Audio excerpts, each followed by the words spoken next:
Checking out this 750 lumen LED water resistant light from Gorilla Grip.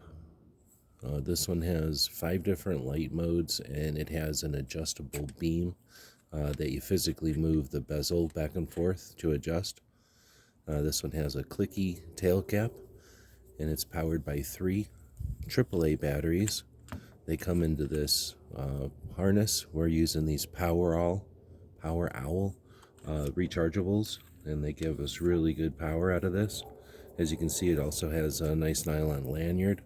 The tail clicky gives you 3 modes: your high, medium, and low, then a strobe, and then SOS.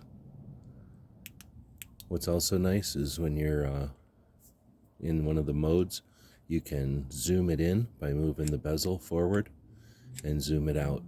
There's no spot.